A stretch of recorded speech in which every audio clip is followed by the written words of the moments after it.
Lots of buzz about Justice League. I have to ask because I have a 17-year-old son and he won't let me go home if I don't ask you. But is that something that you would entertain? Listen, whether I would entertain it, I'm interested in the DC universe. I love the DC characters. I want them to work badly. And we've really just started with Superman to say, can we make Superman work? Can we put him in a world where maybe other Justice League characters could exist? And really that was our goal, is to just, get him right, and then he's kind of a top-down scenario. If he's working, then maybe there would be an opportunity to make some more of these movies. But again, we're just waiting to see, how people take our Superman. I think people will take really well to this Superman. You've done an outstanding job. It's fantastic. Always great to talk to you. Awesome. And congratulations on this one. Thank you. My pleasure. That was great. Thank you. Yo, back in this bitch for another one. Go Deep, episode 201, because your mother is fun. And I'm not her son. All right, enough rhyming for today. Let's jump right into this bitch. We got a good episode. We got everybody on this. It was supposed to be a Manu show. But it turned into be a Manu show, a Shadow show. Geo's on it. Steve Kasen is on it.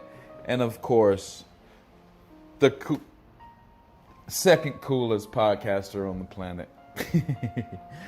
Go Deep, episode 201. Let's get into some music real quick. Then we'll be right back. And we're just gonna jump right into the interview. It's a dope motherfucking interview. Wait till you hear this shit. That's what you want. That's what you wanted to do.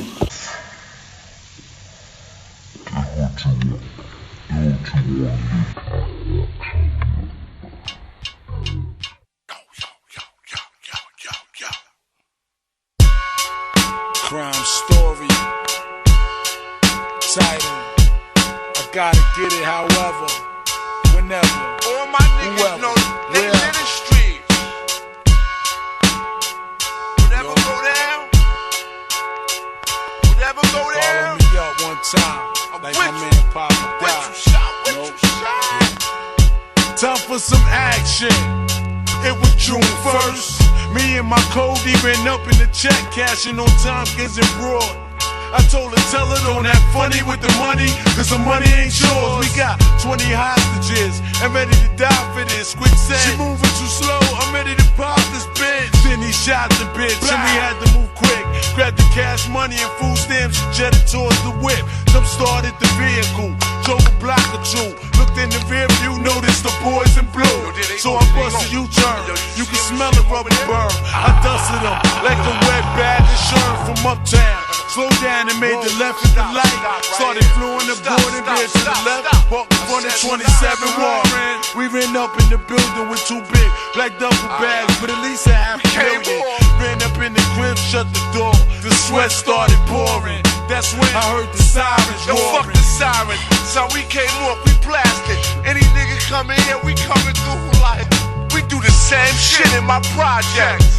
Lounging, listening to flex, just thinking of crime. In the hard times, niggas I know sell dimes, so you snort dimes and do robberies. Mouth with your hands up, we have you surrounded. Heard it over boom horn, one officer shouted. I said, this is his son, is you bout to see you in hell? Look my man in his eyes, we started busting off shells. Going all loud, back in the ATF down. 52 days, David Koresh style. They got the sharpshooters out on the project room. It's 12 o'clock noon, the old lady yelled, don't shoot. Then I heard a shot. My heart stopped and my man dropped. I fucked with the block and got tackled by 4 cops. They cuffed me up, fucked me up, brought me to the precinct. Ain't feed me all weekend. All I was doing was thinking. I blew trial and they threw the book at me. And I'm still reading, you can hear the stories over and over in the hood. Gotta live to regret, if I could take it back I would. Didn't plan to be like this, we both dead. I hung it up, cause I couldn't hold my head. Yo, these streets is terrible, son. Yo, we do the same shit in my projects. Lounging, listening to flex, just thinking of crime. In the hard times, niggas I know sell dimes, so you snort dimes and do robberies. We do the same shit.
Nasco did too good of a job there. Yeah. I didn't expect him to look exactly like his picture. Yo, Shadow, put your camera on, man. Yes, please, Shadow. It's already too late. You can't run away now. Yeah, hell yeah. Can you hear us? We can't hear him. Yeah, I think you're muted. Your audio is muted.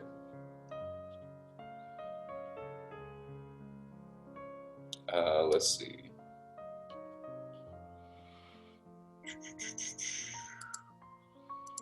You gotta unmute yourself because it won't let me do it.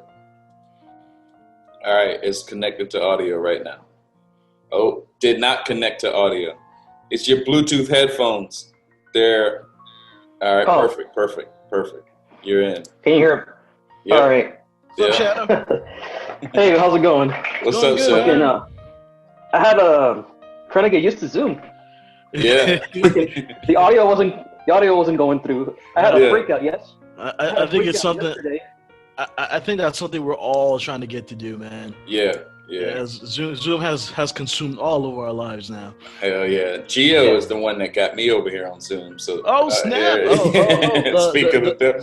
Oh, he got Go Deep merch. Look at that. He did. He told us he would.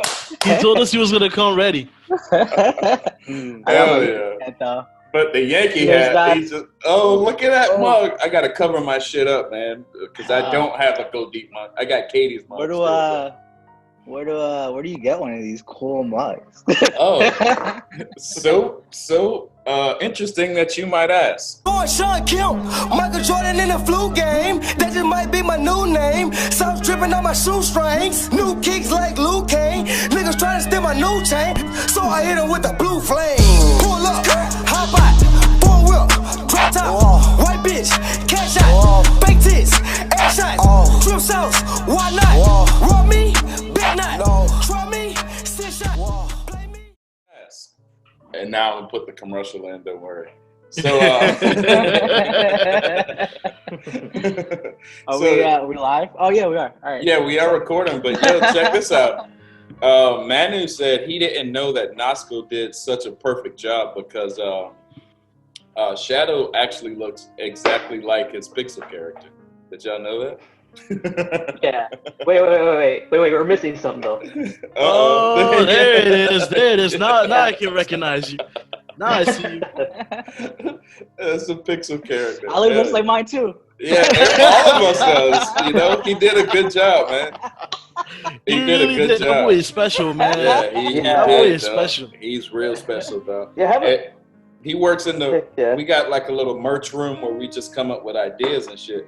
And I can just throw something at him and within a few hours, he'll have a print back, you know, like, yo, I emailed you a print. I can do it in high def. And it's like, damn, dog, thanks. You know, all I can say is thank you to him. But shout out to Nasco. He is very talented, you know. I concur with that assessment. Yep. So I'm going to switch it up. Right now, what's up? Shadow, I have a question. Yeah. A Razer phone has a camera on it? Oh, nah. Did I just see that right? That's his name. I thought that was the name because I'm like, do they still make Razers? I'm like, yo, they upgraded. Wait. Yeah. Really quick though. There's Razer, which is Razor, which is the one for Motorola. Okay. And then there's Razer, which is the laptop, the gaming laptop company that makes the mouse, the headsets. Gotcha. So they have their Razer phone. So this is their Razer phone 2 that came out a while back. Gotcha.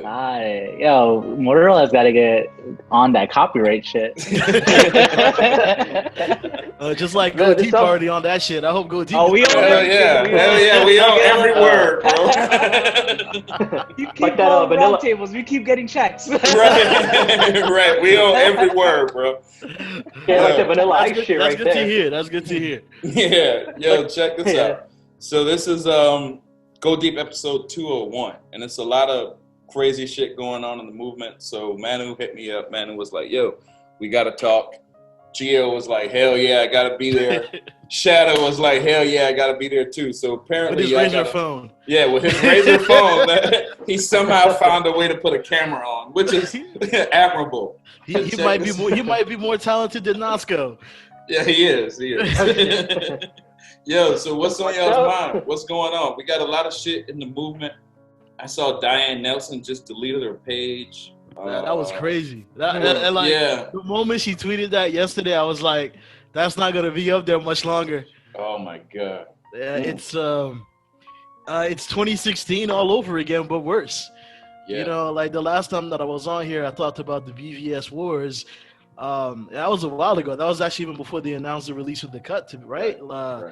And now they did, and we're headed straight into the JL wars. I thought we'd at least have until, the next trailer before things got ugly and dirty and bad again. But here we are. I think that the Ray Fisher situation kind of accelerated things. I think that Warner Brothers is definitely trying to fight back against what Ray's been trying to do, and I think that this is all coming to a head. And I think we got to be careful. I think that we need to be on our toes and just keep track of everything that's going on.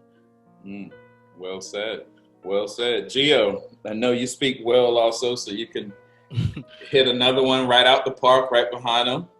How do you feel? I'm honestly just here to listen because I haven't really been on the timeline, so I'm just here. I'm here. I got Gio living the best life, man. Bro, it's 9 o'clock in the morning, man.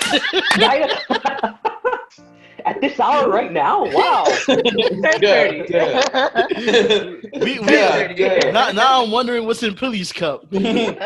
All coffee. It's just coffee, but he makes me want to switch it up and put something in my shit. Again, it's 9 o'clock in the morning, gentlemen. I know we're a talented crew, but let's slow it down. Look, I got my tea as well. I just wanted to hear what was going on. I'm here. I'm like the people. I just wanted to understand what's happening.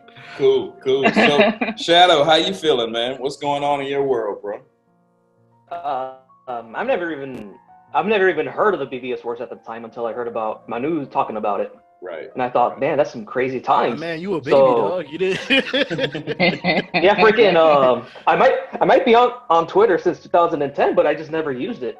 Right. And just hearing these guys talk about, man, it was so bad trying to talk about BVS because I really liked it, but I just couldn't say I can't because I get called out as I don't Nazi? know, some Nazi. Anything. Some Nazi. Anything at all. Right. So I hear these guys talk about it and I think, man, these guys got it pretty hard, and then just, these guys are toxic. And I thought, nah, you don't start any shit like being toxic unless you're being poked at. Right. 100%. So, and I think that, for those that weren't there back in 2016, I think that you're starting to see some of it now. I think that what we saw, especially last night, with the bloggers already upset about this figure that nobody knows where he came from, about this figure talking about how this money could go towards COVID research. That was the stupidest shit I ever read in my life.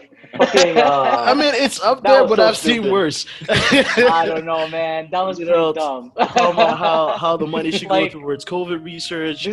This lady is supposedly like a journalist or whatever. Like I was looking at her like Twitter, and like she comes from like a semi-reputable paper, and that was like the stupidest shit I ever read about life from someone that kind of knows what's going on. And that's kind of the problem. That's kind of the stuff that we're facing. We're not facing just some random no bum on fucking Twitter.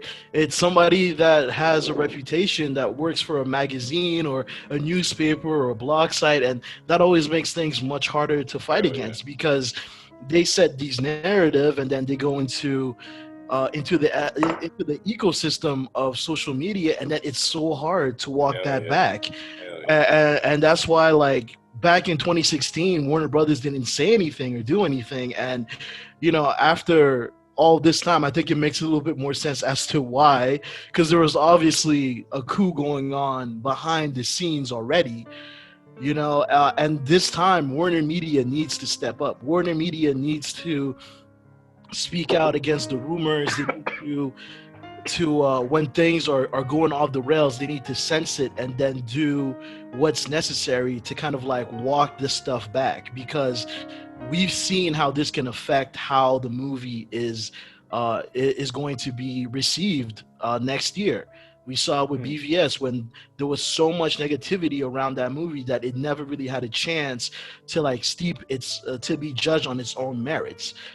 And we do not want the same thing to happen to the Snyder Cut, because Zach has been through too much.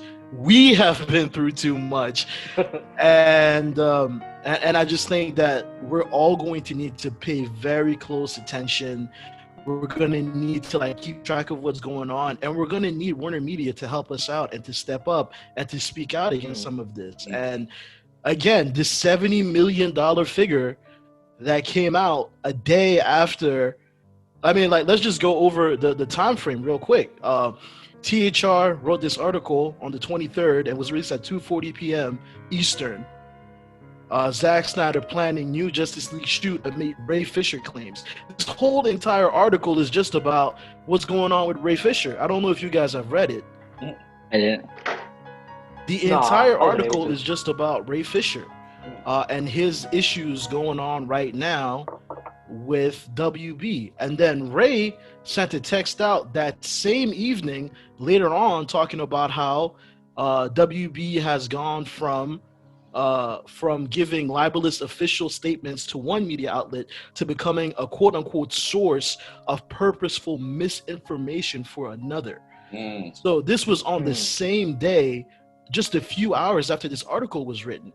And then the next day we get an article from the Wrap saying that it's going to cost $70 million for the reshoots and for everything that Zach wants. So just looking at that, it's kind of hard not to like get a picture of what's happening. Now, I can't tell you if there are going to be shoots or not. Henry said during a Collider interview that he was not shooting anything, even though his name was on the call sheet that was released by THR. That interview did take place before the report, and Henry did say that things could change along the way. So there's still a lot of things that we don't know. I wish that I could tell people if what was going to happen or not. But we need to stay vigilant, and we just need to keep track of everything that's going on, where it's coming from, who's saying what, which outlets, and we have to be careful about what information we're sharing as well. Right. And that's so. That's, I have yeah. Go ahead.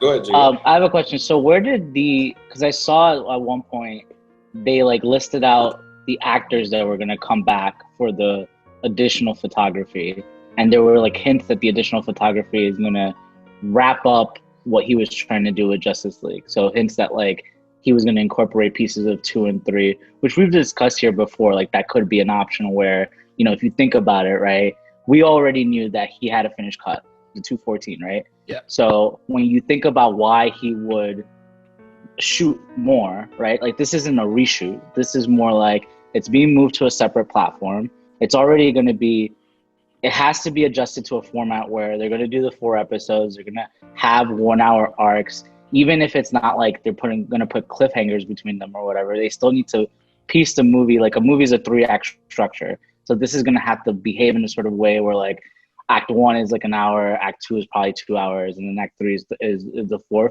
and sort of like re-edit that a little bit so that it fits that like 4-hour structure or whatever 4-episode structure that they're trying to do.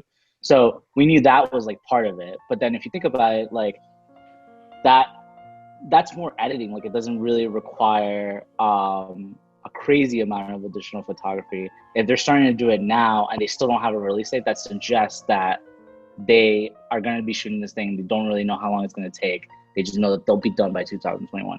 So like that sort of stuff made sense. But where did that information about getting the actors to come in and do, I guess, additional photography, where did that come from? Did that come from the Hollywood Reporter? Well, what I recall from the Hollywood Reporter was they were talking about ADR and dialogue stuff. I don't remember anything about shoots taking place. I think Grace Randolph, who has actually been quite on point with a lot of this stuff, she mentioned from the very get-go that there would be additional photography to add in stuff that Zach wanted that he couldn't get to shoot the last time. I think Mark Hughes also added that yesterday as well, after the THR thing came out. He also said that Zach wants to add characters that he didn't have the chance to the first time around. And I guess that a lot of us are assuming the Martian Manhunter stuff with the general that he wanted to add, that he said he did not get to shoot. I think that that's part of it as well. Again, I think that that's the issue. There's too much misinformation coming from too many sources, and that's why I said we need to try to keep track. And I think most importantly, we are blessed to have Zach. I think that Zach is going to set the record straight. I think that if there are shoots that are going to take place, he's going to let us know. He's gonna take pictures on that set. We're gonna get to see stuff. So I think that we gotta wait for that stuff before we can start talking about what's going on. And just to look at Zach, but we have to be careful about the bloggers because we know what's going on, but we have to be careful about what's being spread around because the general audience is just not as steeped in as we are. Right. It's always because I wasn't around in the 2016 BVS Wars, but when I came in like soon after that, but immediately you saw it was always misinformation because one guy would think he has a big scoop and then he'll just get it wrong. You know, I don't know his name, but that's what I saw when I got into the movement at first. Everyone was getting shit wrong and nobody was really talking about pertinent shit like the AT&T merger or Donald Trump or just shit, you know, like damn. So then I was wondering like, why is this movement focused on so much like teenage type stuff? Like it was instead of the big picture. Yeah, instead of the big picture, it was always like, hey Zach, what kind of camera is that? Or hi Zach, what kind of Batman photo is that in your background or something like that? While he's going through this tremendous change and Warner Brothers going through this tremendous change in our movement, I think we got caught by a shit ton of misinformation from like these people that we thought like was our friends, they're little bloggers, YouTubers, and people trying to drop a scoop, and they kept constantly getting it wrong. So all of their sources was leading them to the wrong place, in my opinion. And that's what I saw. And it was and it was done purposefully. Yeah, I knew It was done purposefully. It was done in order to negate us, to stop us from fighting as hard as we were. It was all done on purpose. It was done to discourage us. And what you're seeing now, these things that are coming out, it's not just that the reports are hurtful. You got to think about the narrative that it creates. Like this idea that, oh, we thought that this movie was finished, but you're going to put in another $100 million to more? Why? So you guys have just been like harassing people for no good reason, for something that wasn't even complete. And you were all misled by the ash hat in a vest, which is something that I read yesterday about Zach. And when that stuff starts going in, all of a sudden, it just makes us look bad. It makes Zach look bad. And it makes AT&T look bad. And when that happens, it makes people not want to root for us and not want to root for Zach. And when people are against something, it gets really, really bad. We saw that already in 2016. And that's why it's so important that we are so careful about what takes place in the next coming weeks and months. And fuck the next year, because we have no idea when this thing is coming out. And even after it comes out, I don't see it like letting up, because I said this before. I think I said this the last time I was on Grow Deep. Like, I don't think that people understand what we were attempting to do. I don't think that even people within the movement understood how big this was. Right. And now that it's happened, I still don't think people fully realize what's taking place. Right. Right. You know, just to take a line right of BVS, this is a fucking paradigm shift. Right. It was, and that's they tried to paradigm shift with like the cancel culture and the SJW shit. For some reason, we made them fail and we sent it back the other way, you know? So I don't think they're going to let up, like you said. But I was, I was thinking this shit was gonna be over once we got the announcement. I was thinking we could just roll, and we were like, no, because we beat them. We beat them. Right. We took them on and we beat them. Like that's what we did. We took on the fucking establishment and we beat them and we showed the world these people aren't shit. Right. But now they want to take their place back into the sun. They want to prove to the world that we are actually the problem, that they were right all along, that we gaslit them, that we lied to the world. That's the narrative that they want to push through. So I have a question, like, or maybe a statement, I don't know. But so we're at a point now, right? So you mentioned the Hollywood Reporter, you mentioned the Wrap, and there's a couple other publications that have written about the movement and written like either scoops or like whatever. They've tried to like hop on the movement at some point or another, either to like talk shit about it and then just like be part of the hashtag and like have their article retweeted, or like be pro it but like in a condescending way almost. Or I guess be pro it, right?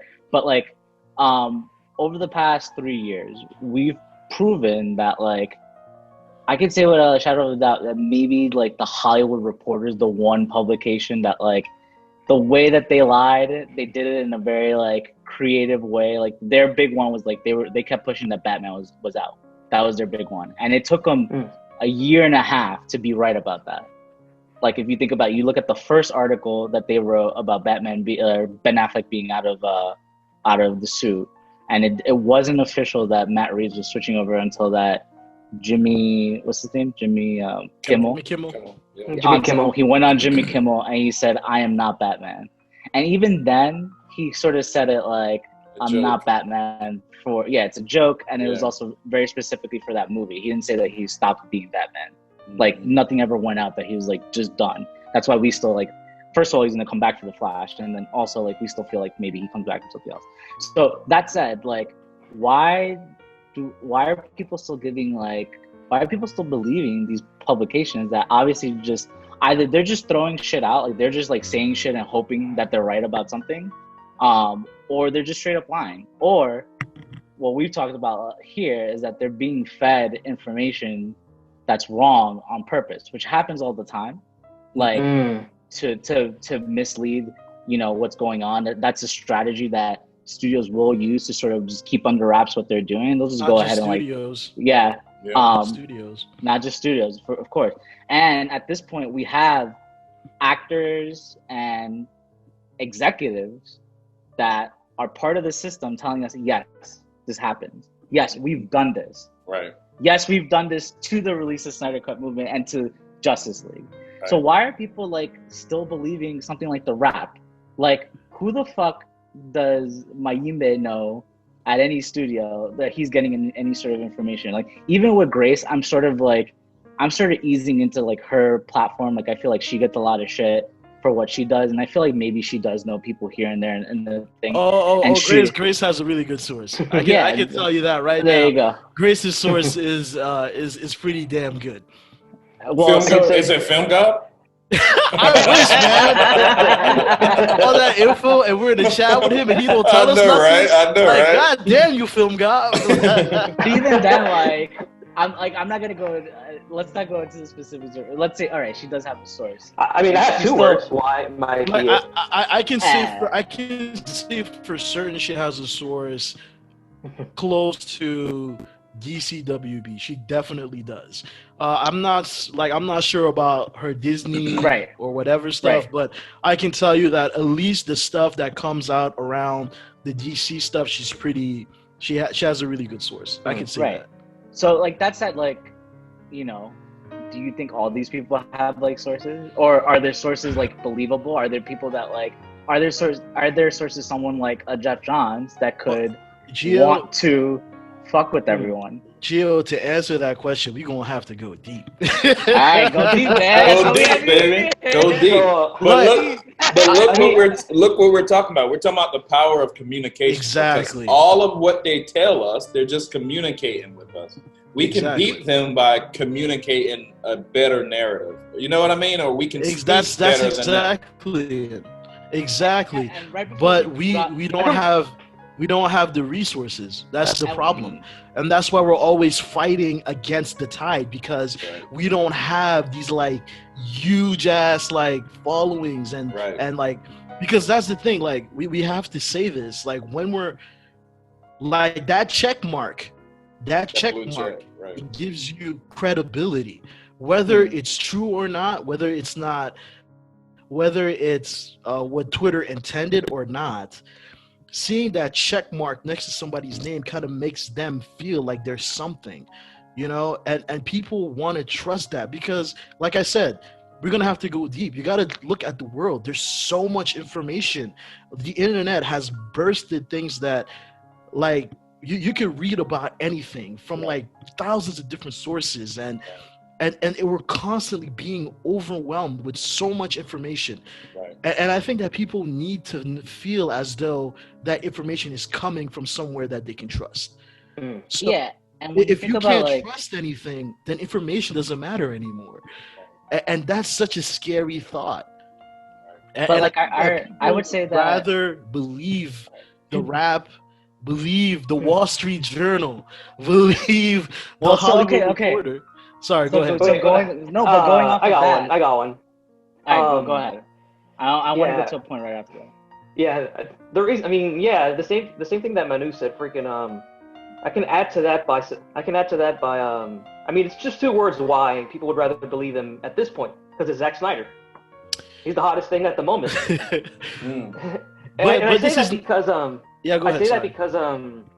say that because the superhero genre is huge still at the moment, even during COVID, at the time with Marvel doing all these 22, 23 movies, especially finishing off Endgame last year, and there's really nothing going on. So now the ball's in DC side, and what's the thing at the moment that's going on with Zack Snyder? Right. Then you hear Zack Snyder having the Snyder Cut coming out next year in 2021. That's the only thing that's going on at the moment. So you don't think the focus will be on him? No. Even Marvel doesn't have anything good going on.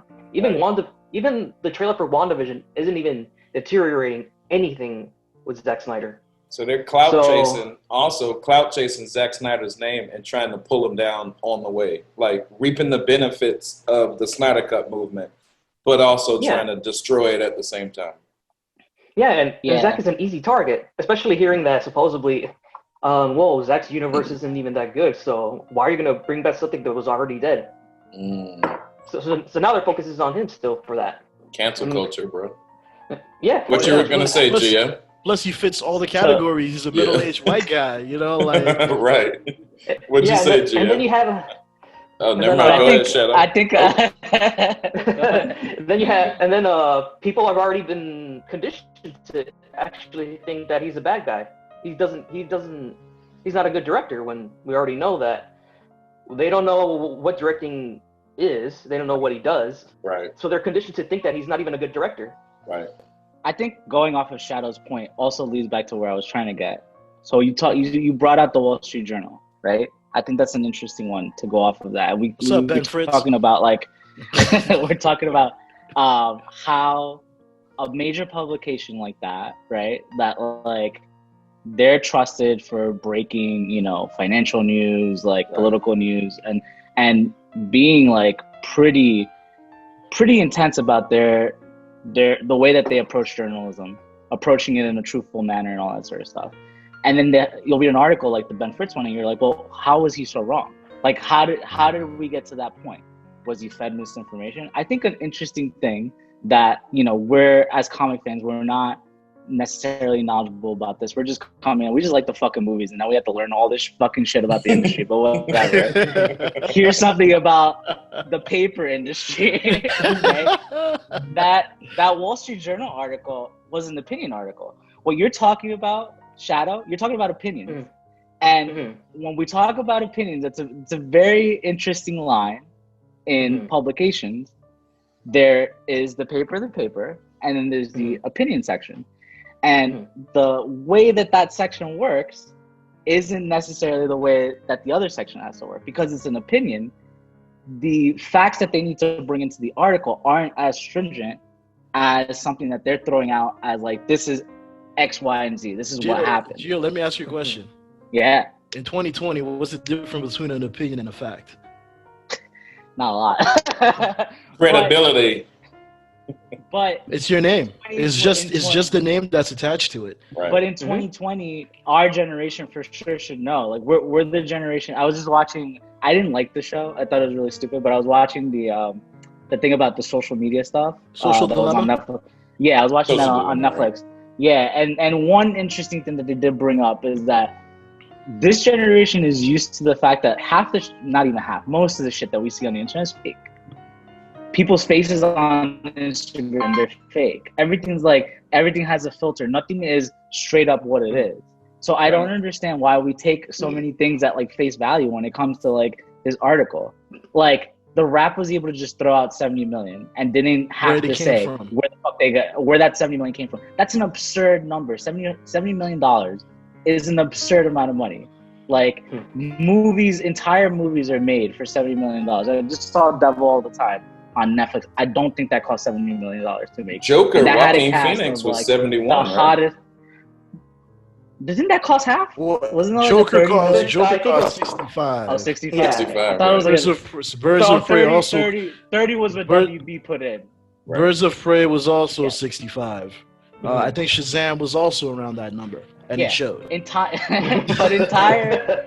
Well, we're talking about when we're talking about what Zach is filming. He's not filming a whole film.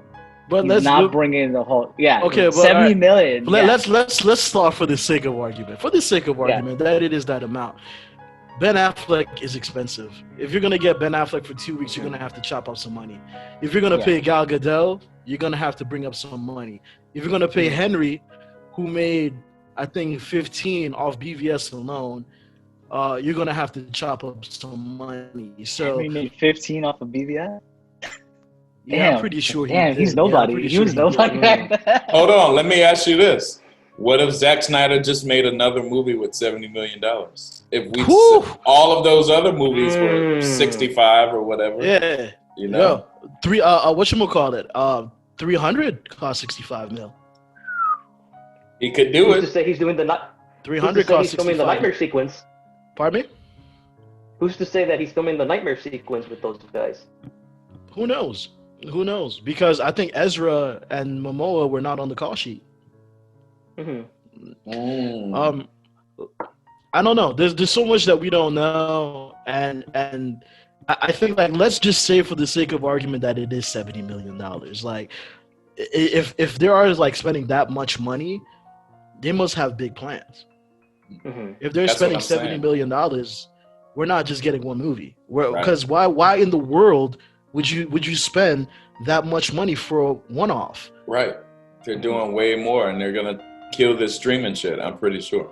I agree with Billy. Like, if the 70 million is true, I think that people need to look at it from a different perspective than what the bloggers and the media are trying to create. Right. It's not Zack Snyder getting $70 million because he's an asshat in a vest. It's because AT&T and Warner Media say that the following that Zack has and the reactions that he creates out of people, whether they're good, whether they're bad, it doesn't really matter. Because what really matters in 2020 is just getting people's attention. Right. And what gets people's attention when it comes to the film industry more than comic book movies and Zack Snyder. So AT&T are not stupid. They know what they're doing. They know that there's money to be made here. I think we got to throw in Forbes as well, because Scott Mendel, bitch. Forbes. I made my comment on Forbes yesterday. He wrote another stupid piece yesterday about, an opinion piece. They gotta like focus on the successes and none of their past tense failures. Like, Scott Mendelson, kick the fuck rocks, man. Like, Zach's already sunned you twice. Why you try to piss him off again? Right. I don't understand. And honestly, I think that there's something there. The fact that Zach went after Scott not once but twice, I really think that there's something there. Because he could have gone after anyone. There was a bunch of idiots that day talking about the cut and that it was like there was a bunch of them. But he saw I don't even think Scott was that vocal. He really was not. He really wasn't. All he said was that's eyes on him. Exactly. So there must be something, and he hit him again that second time. Yeah. The day the trailer was supposed to come out. So I really think that there's something there, and we need to pay attention to the actors. We need to pay attention to what's going on. We need to pay attention to who's saying what and where it's going, where it's coming from. And we just need to stay vigilant, and we need to keep talking. We need to keep being positive and showing Zach love, and to continue to push, like, you know, Snyder and what his work means to us, and our good works as a fandom, and to keep doing stuff for the AFSP. Because what can people say against charity?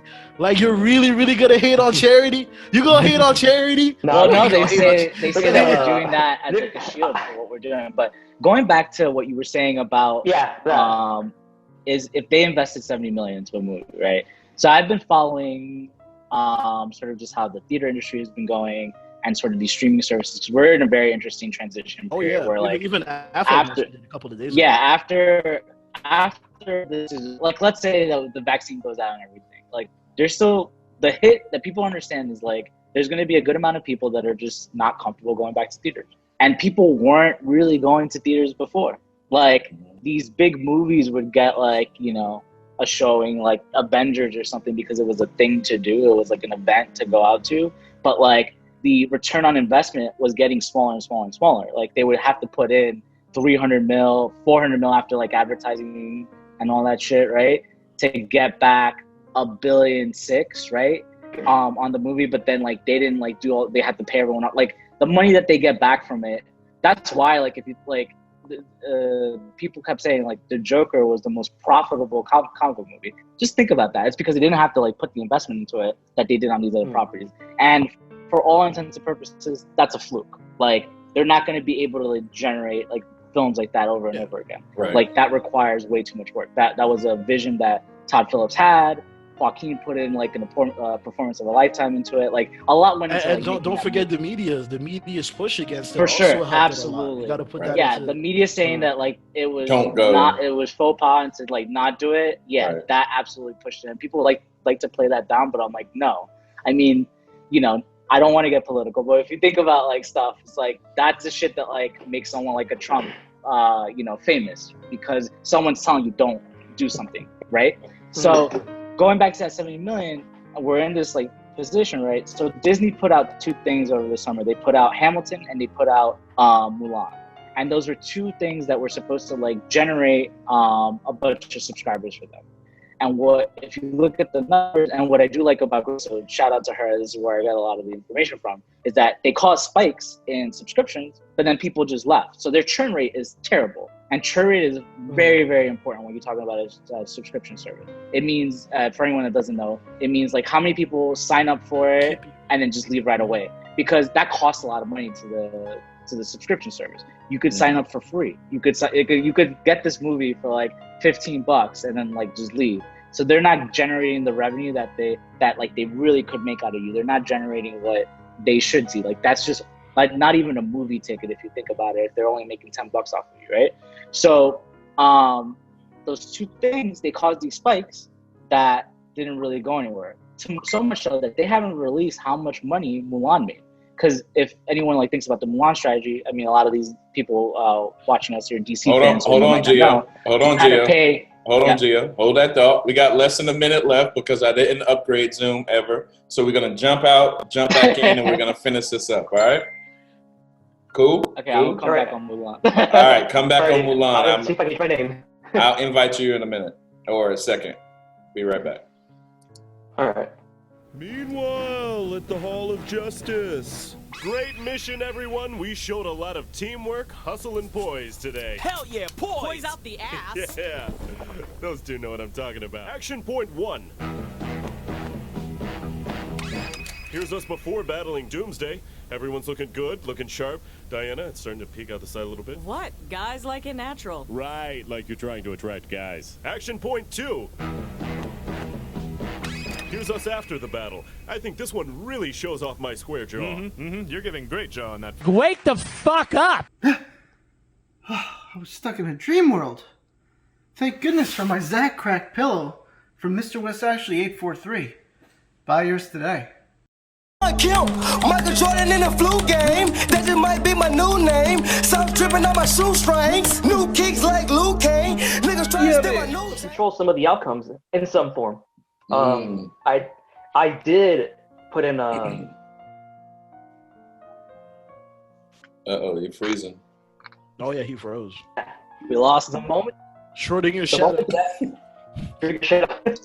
With that laptop signal, it's gonna lock it and it's gonna say, call this number to let me know that you found it. Or I told them, I also put the message saying, please leave it where it is. I can track you. Damn. That might work. That might work. Yeah. Chicago just... What'd you say? Yeah. I can always... just that. It's either that message, call this number and please let me know, or leave it where it is. I can track you. that might work. So, Gio, what's going on, bro? What are you guys talking about? Xboxes? Hold on. No, you were talking about Mulan, homie. Oh no, I'm talking about what's going on with the poster. We tracking. Yeah, he lost his laptop at work. All right. No, it's not lost. I left it at work. He left so it I don't at know work. if it's actually lost. It might not be lost. And then we brought up the Schrodinger's cat. Hey, Steve. Steve. Yo. How's it going? What up, bro? What up? What up? Looking like the real OG Rick Ross. He not does the rapper. Not the rapper. Not the rapper. Freeway Rick. Yeah. How's it going, man? Man, just waking up, seeing everyone hating on Zach again. It's like, what's going on here, yo? Yeah. Man, stay pressed. What happened is he took a deep breath. That's true. Yeah. the power of my man Zach, man. He doesn't have to do anything. How dare he take deep breaths? I know. How dare he make his movie? How dare he? The way that he wants it, right? Exactly. How? Fuck this guy. Why is the world? Even though he was hired to do just that, right? Right. Even though it is his movie. Right. What the fuck? Exactly. But a word from our sponsor. When I want something strong and opinionated and bold, I got a huge cup of Go Deep. Oh, there you go. Oh yeah. It looks like a double shot of espresso right there. I'll take that. I'll take These that. promos are getting ridiculous. Hey, That's not a Go Deep mug. Right, no. I don't know where this hoodie came from. Or this shirt. Crack that Zach. Right. So that's what they have. They all have Zach crack, man. Right. So going back to Mulan. Right. So you were talking about Mulan. So they have not released how much money they generate on Mulan, because a lot of the people watching the show, a lot of them are DC fans. So you may not know this, but it was big news. You didn't just get Mulan for signing up to Disney Plus. You had to pay an additional $30 to rent it. Or no, I think it became part of your. No, it was part of your. No, it became part of your. You had to pay an extra $30 to get access to it. Yeah, $30 to get access. It was part of your. It's part of your subscription though. It's not a rental. Correction on my side. It was part of your subscription. It's unlocked. You can keep watching it as many times as you want. But you don't own it if you think about that, because the second you lose Disney Plus, you don't have Mulan. It's not like a iTunes download or anything like that. Right. So they haven't released how much money they made off of that. And this is a movie that for them should have probably cleared close to $1 billion. No, it should have made $1 billion. It would have made $1 billion. Yeah. If it had been released in theaters, the way that they do business, it would have made $1 billion. Yeah, and it was geared towards China. Like they were trying to get that international money, so it should have made $1 billion. And they clearly didn't do that. So much to the point that if you look at what Disney's doing right now, a lot of people have said Mulan was a test for what was going to happen with Black Widow. If maybe they do the same thing with Black Widow, or maybe But they pushed Black Widow to next summer. They pushed it to next summer, meaning that this was a complete failure. Mm-hmm. Like they don't even think that it's possible to release it in theaters and do this at the same time, because they didn't do that with Mulan. They just straight up released Mulan. I think it did go into theaters internationally, but they didn't release it in theaters here in the U.S. So they were like, this doesn't make money. And when you think about the Marvel movies, like they're really more so geared to the U.S. audience. Like they make a lot of money here too. So if you think about that, you're absolutely right when you say like if they're going to invest $70 million into this Snyder Cut, right? They're looking at it not just as a movie that you watch the one time. It's not just this one entry. It needs to be some sort of franchise that brings you to the streaming service. It needs to that keeps you there. Keeps you going onto the service. It needs to be something like maybe what they wanted to do with Watchmen, but Lindelof didn't want to like keep doing it.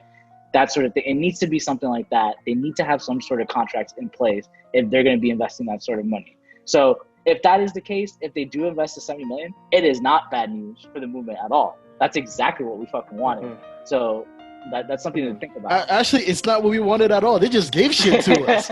You know, like we just wanted that 214 cut. We just wanted that 214 cut, and they're like, "Here, have more."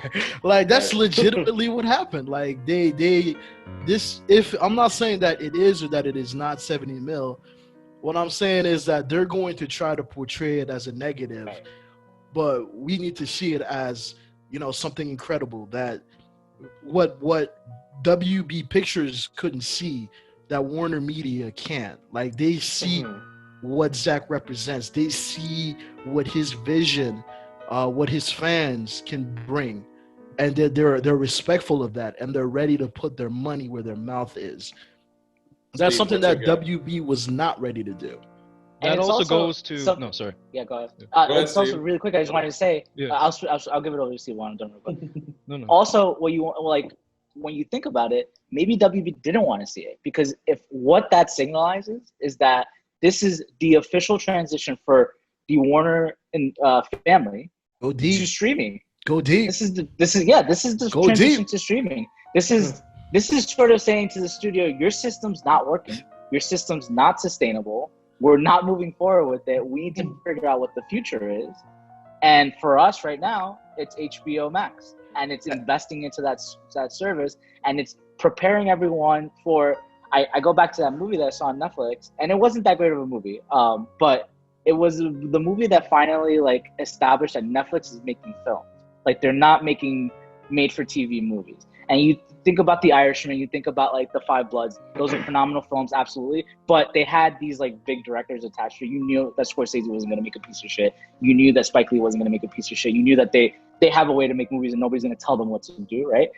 Mm-hmm. That said, this movie has a no-name director, and they made this is a film that 5 years ago, 6 years ago, it would have been a mid-market film that they throw out at the theater, and it would have made probably like 60 million or something like that. It would have done okay. Yeah, so I think that yeah, go ahead. So just before we go to Steve, I just wanted to add, and like with the more stuff that we're getting from what happened on those reshoots, I think that's another reason why WB did not want the Snyder Cut to see the light of day. I think that they knew that releasing the cut meant all of this stuff coming out, all of this, and you got to give it to Ray. That man is a beast. But I think that needs to be kept in mind as well. Mm-hmm. Rick Rouse, what you got on your mind, Rick? I was gonna say but the thing is that the amount Freeway Rick, you got to put the whole thing. Freeway Rick, right? Exactly. The thing is that AT&T and Warner Media put all their chips on Zack, right? It's in that initial meeting Zack had, and I'm a bit surprised that it is 70 mil. I thought it would be more, because I remember the initial after meetings after the 20th of May, and he got all these reports from Hollywood Reporter and everything, and them saying that it may cost around like 300 million or something like that. They were giving all these 30. Huge, some. It was 30. It was 30. It wasn't 300. It was 30, which at that time we thought was a lot too, though. Yeah, and 70 million. That's, for what's gonna happen. It's all they've invested on Zack, and the thing is that it's as you said, it's all and they have knowing that the subscribers are there. So 70 million. I think that's, in a way, that's a reasonable number in order of what Zack wants to do. And the thing is that it may be just one film or more films or many other things, or even all the stuff that Zack wanted that WB said no at the time. So it could be going back to the original script, the original manuscript, an outline of what the things, and every filmmaker. I'm glad you wishes brought they that can- up. I'm glad you brought that up because that's something that we don't talk about. Right. Again, that's something that a lot of the general audience don't understand. When Zach was going to shoot Justice League, Jeff Johns, I'll say that again, Jeff Johns. One more time for the people in the back. Jeff Johns forced a lot of changes. Jeff Johns forced a lot of changes into that movie. He rewrote a lot of stuff even before Zach shot stuff. Yeah. I think even Zach mentioned it, that there was a lot of compromise in that original Justice League that was going to be released before they even brought on Wheaton and got him to do more rewrites and reshoots. So I think that if that is the number, I think that us, like the movement, are in for something special. I think and that it cost how much initially? Like 50 million. I think they spent for these reshoots. The with Whedon Joss, reshoots right? cost 50 million, yes. And they basically reshot the whole fucking movie. Right. 80 In pages years. worth. Yeah. 80 pages worth, yeah. And it's like you wasted so much money, right? It was a huge waste of money, a loss. You generated a loss. This is not good business.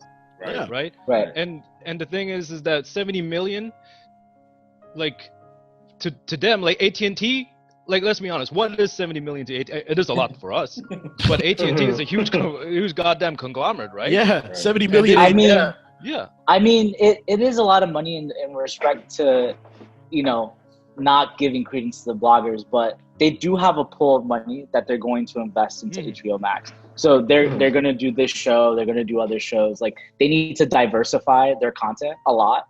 So 70 million might be a lot, and like I don't know what their pool is. I don't know what the amount of money that they're willing to invest into it, because they need to invest at a point where they're like, at some point they're gonna have to sit down and say HBO Max was either a success or not a success, the way that they did with DC Universe, and either they move forward or go back. So it might be a lot. Like it might not.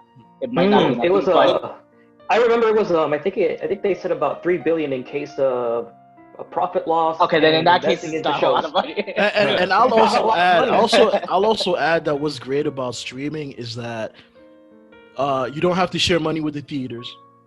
That's important. You don't have to share money with the theaters, and also people are gonna sign up to the service just to see this thing. Right. Not to mention the lovers and the haters alike.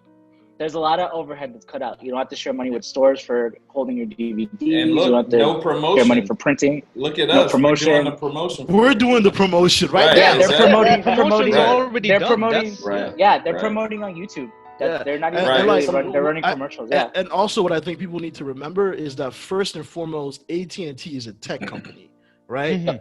So, like, as far as data goes, like, they have all the data that they need. Like, they have, like, Gio was just talking about the social dilemma. And like you see, like, and they talk a lot about how they just like suck up your data and they know you. And it's worth. So here, it's worth so much little, money. You know, it's and worth a these lot. a little algor- inside baseball here. So a lot of you guys know that I work with advertising some sort of form. I never really said how, but AT&T owns this company called AppNexus. AppNexus is an ad distribution platform. Think about them like eBay or something like that. Every time you go into a website, right? They sort of scan who you are. They have like a rough idea of who you are, because at any point in time, news for everyone. These companies know like a rough profile who you are. Like I think it's more than a rough one, dog. It's more than just rough. The official, what I gotta say is a rough profile. It's not rough, man. They know what I ordered from Domino's last week, dog. Don't tell me. I plead the fifth. But yeah, so they have a rough profile. So this company is one of the big players in this programmatic ad business. They talk about it a little bit in the social dilemma. And essentially, anytime you go into any website, app, whatever, they're bidding on what ad they're going to show you because you're a male of whatever age, blah, blah. That's what I mean by the rough profile. So they absolutely have the data because they own one of the biggest. They own like the third biggest player after Google and Facebook. So again, if they know this shit and they're gonna say we're gonna put $70 million on top, right? That means that there's interest, there's talk, there's people will flock to this thing, whether they love it or hate it. They'll be there to watch it, and I think that their goal is You might sign up to HBO Max to love the Snyder Cut or to fucking hate it, but then you're gonna see all the other shit that we have to offer. Right. Yeah. You'll want to stay. Not to Right. mention, they can make 70 million in data alone. I promise you. Boom. I promise you. Boom. 70 million is not anything to these hashtags or what we're actually doing, you know? Yeah. Big data is worth a lot of fucking money. Absolutely right. Yeah, he's absolutely right on that. So in the end, like, the bloggers can hate all they want about 70 million. AT&T is not stupid. If they're spending this amount of money on this cut or whatever the hell is going to turn out to be, because I think that it's much more than that. Right. I think that whatever it is that they know things that we don't know. They have access to information that we don't, and they can tell that this is a fruitful investment to make. So I'm going to say it again. I think that we're in for something really fucking special with the Snyder Cut. I think that it's going to like change so much about the way that these studios operate. I think it's going to like open doors for a lot of things going forward, because I think I think it might be like the biggest thing ever streamed in the history of streaming. It has that capability, and I think it's gonna be amazing. I agree. Let me ask y'all this, because I know this one question is gonna probably take up the rest of our Zoom time. So I'm gonna ask everyone this. Where are we going with the investigations? How deep do you think they're gonna get? What is gonna come out? Are we gonna get some shit like, oh, Obama was fucking spying on Trump? Are we gonna get levels of shit like that? Or are we gonna, because Zach had a lot of shit go on, Diane Nelson just deleted her shit, so it's like, damn, are these people scared of really what was behind the curtain? Zach had personal tragedy. When the executives speak up on Twitter the next day, now they're deleted their shit. They're like, oh, I'm not involved in that shit.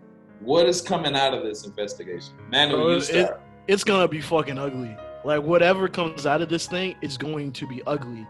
And I think that it's going to tell us a lot about where we are as a culture, where we are as a society, how things turn out. I'm going to say this. The trades know what happened. They know. The Hollywood Reporter, The Wrap, all of these dudes, they all know. Everybody knows what happened on that set. It's not a secret. And I can tell you this, because if I knew shit, and I'm just Manu in my basement, if I knew shit, then these people that have access, that have connections, they must know as well. So it's not a secret. And that's why I'm saying that whatever comes out of this investigation is going to tell us a lot about who we are as a society and as a culture, and where we're going moving forward. If Ray's accusations are taken seriously, and if they're not, whichever way it goes, we're going to know where we're at. And I think it's going to get very bad. It's going to get very ugly, because I'm at this point now where I'm imagining the worst. And that's never good. Because the way that we're seeing these guys going out of their way to protect and defend one another, the lengths that they're willing to go, I think that just shows that whatever happened there was pretty bad. And you got to give it to Ray Fisher for putting his career on the line, because that's legitimately what he's doing. Because if this doesn't go his way, he's done. Like, let's just be honest about that. He's never. So let me ask you, that was like a setup question, because we're giving 70 million to entertainment. What are we giving to accountability? Is it going to be entertainment over? Are they going to try to wash our eyes out with entertainment, or are we going to see some real accountability? I think that depends on us as well. It depends on how much we push, on how much we talk about this, on how much it depends about what we prioritize as well. It depends on how we speak up and how we follow Ray's lead, I think. And also it depends on how Warner Media acts, because they need to step up on this one.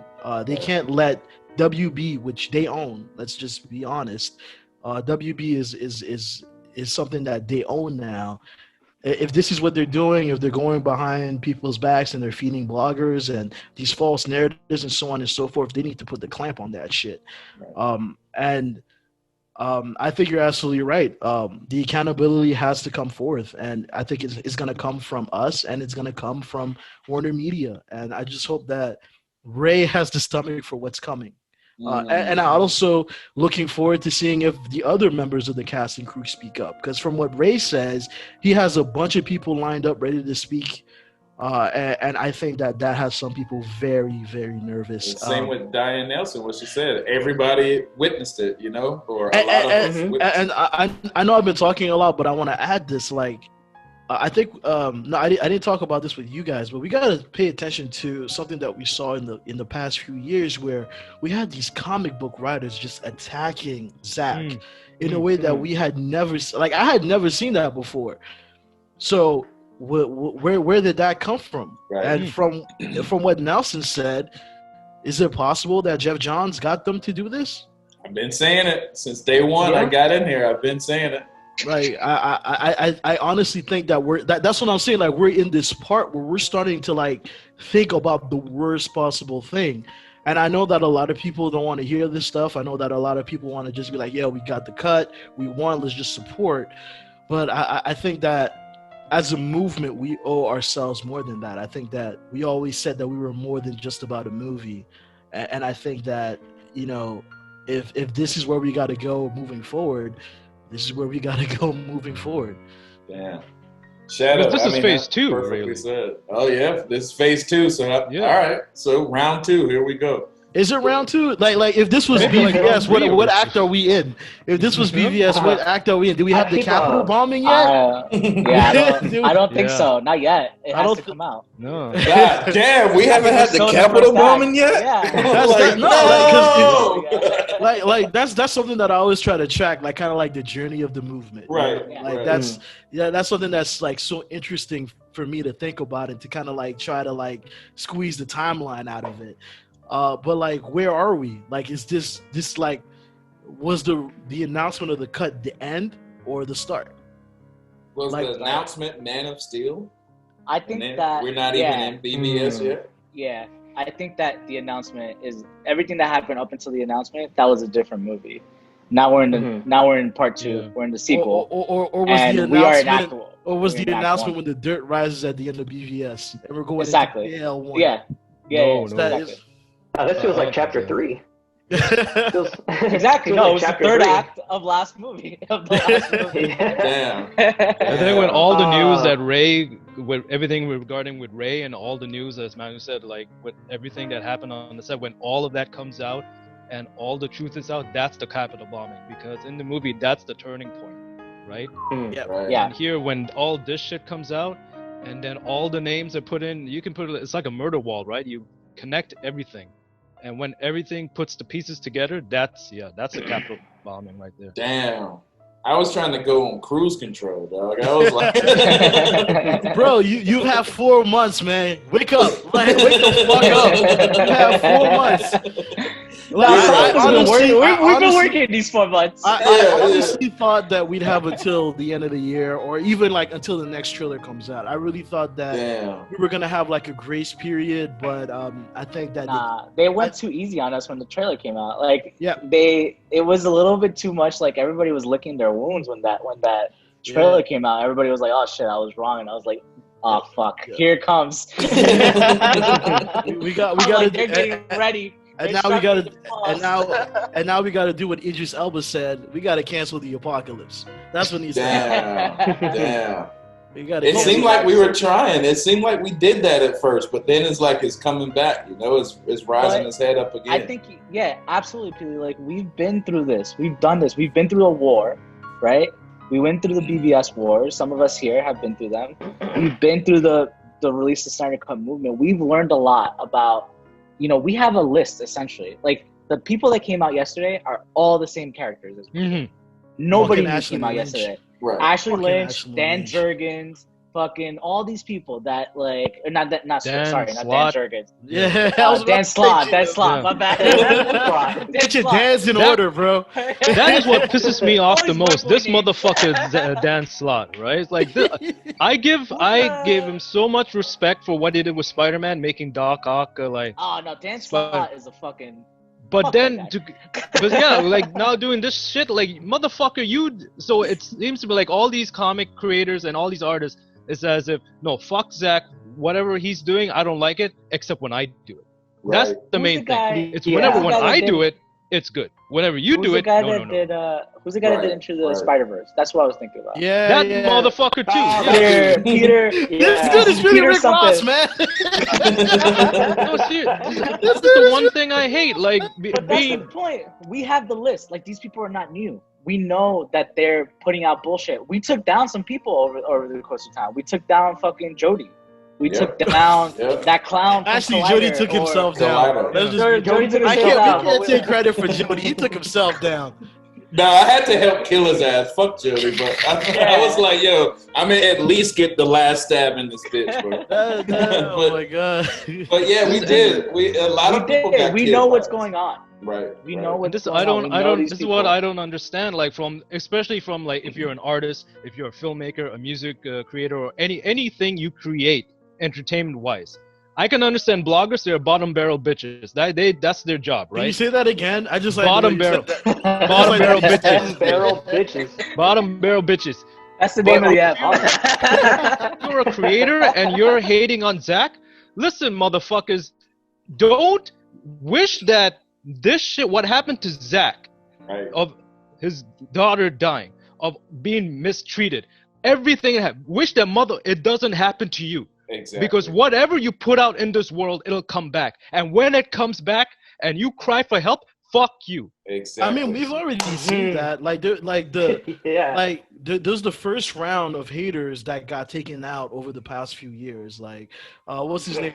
I mean, I don't want to rehash all this stuff, but we've already seen that happen to a number of them, and like Collider is done basically, right? Like they had to like let go of a lot of people and kind of restructure.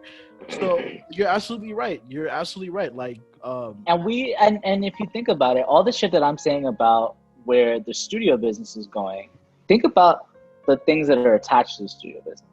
These blogs, as the studio business declines, have nothing to do. Like they're losing their work. So we have them at a point. Absolutely, yeah. We have them at a point where they're weak. Like we need to be smarter as a movement. We've already beaten them. We've already moved past them. We know who they are. Like we're at a point where we know who our enemies are. Anything that comes out, we know who's going to talk shit to us. We need to like come together and deal with it in the right way. Like we know what the right way is now. Yeah, and I said this the last time I was here. We need to be inspirational.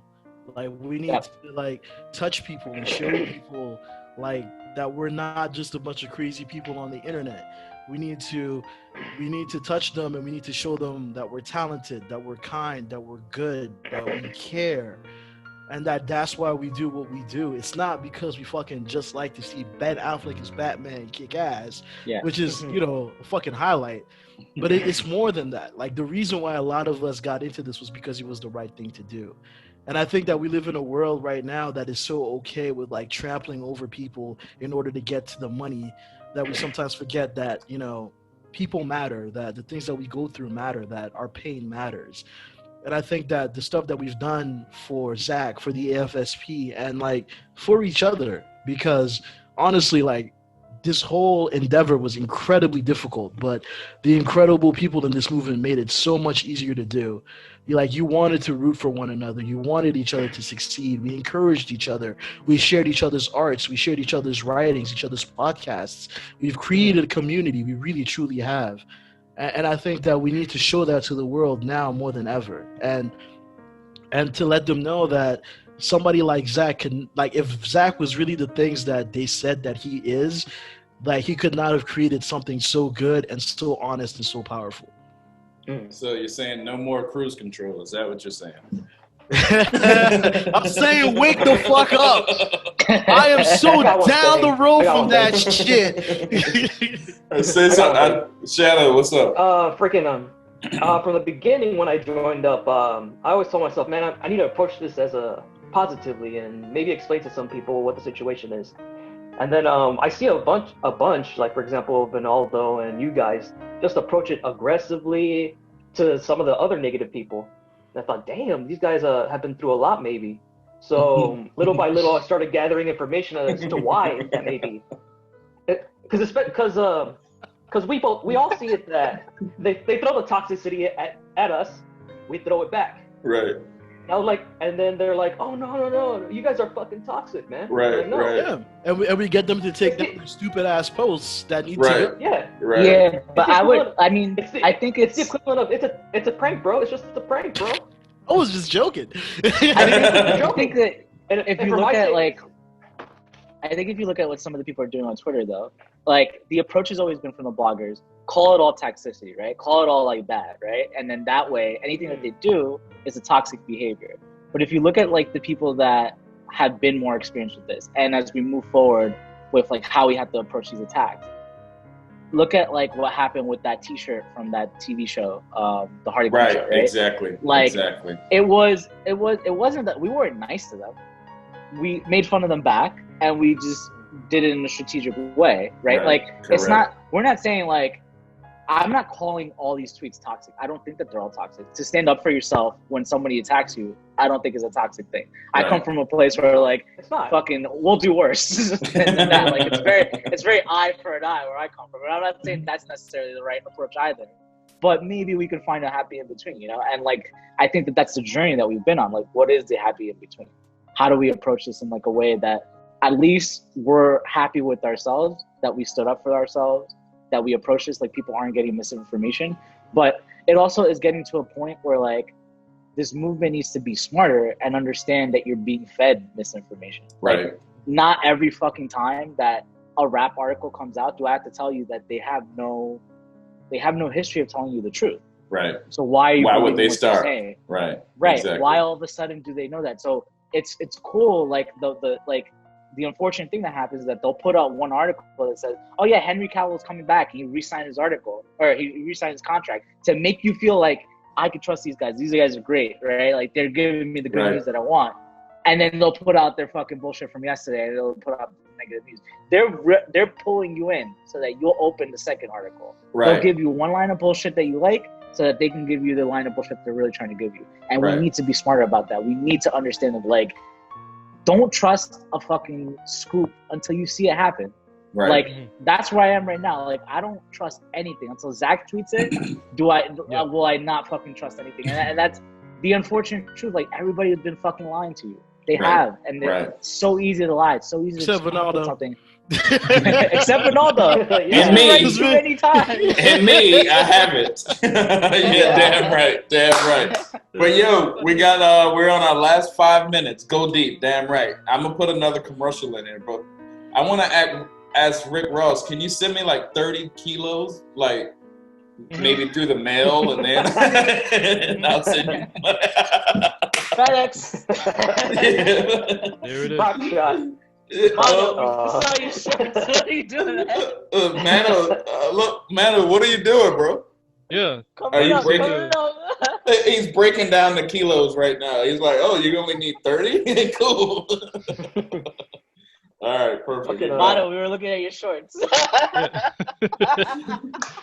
So check this out. I want everybody to say one last message. We're on the last 5 minutes.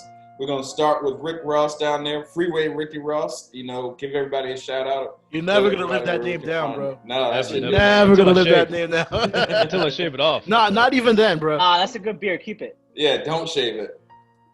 Yeah, that's true. Well, all thing, just support Zach, support Ray, and go deep. Damn right. Damn right. Shadow, what you got to say, bro? If you want to talk to the freaking Snyder Cut movement positively, you're going to get positivity. You're going to talk to us negatively, you better expect something back. Damn right. Look what happened to that other chick with that big chin. She went from being that chick to Joe Swanson. Damn. You see, fucking Shadow is mean, bro. And positivity to all of you guys, and to go deep. Thank you, sir. Thank you, sir. What about you, Gio? I want everybody to do something real quick right now. Anybody listening to this, go onto your Twitter if you haven't yet. Block Ashley Lynch. Block the guy that fucking made Into the Snyderverse. Block Dan Slott. Spider-Verse. Whoa, fuck. Into the Spider-Verse. And block recorded. Dan Slott. block Dan Slot, block who else? Who else do we need? All these fucking people. Just if you see them talking shit, just fucking block them. Like they're full of shit. The rap, they've never said anything that's true. Even when they know something that's happening that is true, they can't even write about it in a true fashion. So just fucking block them. Get that shit out of your life. Do some positive shit. There's some great stuff going on right now. There's roundtables all the time on the main account. I think I don't think that Manu, I'm not gonna put him on the spot. I don't think he can talk about it, but they got some shit coming up that will be cool. So pay attention to that. If you're bored at home or whatever, pay attention to that. There's some good shit going on there. And then don't believe anything until Zach puts it out. And also go deep. What about you, Manu? You gonna close it out, bro? I'm just gonna go along with what Gio said. We've been working really hard on some stuff with the Release the Snyder Cut YouTube page. It's gonna be incredible stuff for the entire movement. I think everyone's gonna get the chance to participate because that's what we're all about, getting everybody involved, as many people as possible. We got some really cool shit, and I'm really excited to finally get to start to talk about it. But it's coming. It's coming. Shout out to you, Manu. You've been busting your ass for these last few months and keeping your mouth quiet. Like, you don't get it. You don't get enough credit. Like, my man, I can't even talk to this guy. He's so busy all the time. I haven't even done a podcast for the Exiles Net. Like, for I know you've been busy, man, because I know you're a hard worker. But so, yeah, shout out to you, man. Like the account posted that picture of Zach from that Zoom call that we did a couple of weeks back. So we're working, and I'm really looking forward to sharing everything with you guys, what we got coming forward. It's going to be so incredible for the movement and for the AFSP because, it's very near and dear to our hearts. So I just got to thank everybody in the movement again. Thank you, Pilly, for having me on and just letting me talk. And and thank you guys for just being awesome all the time. Like, you guys are so great. Every single one of you. Word. Go Deep, episode 201. Thank you guys for coming and giving me content. I'm the only one that's gonna cash in on this shit. Fuck y'all. No, I'm joking. Well, I appreciate it, guys. I'll talk to y'all later. All right. Peace.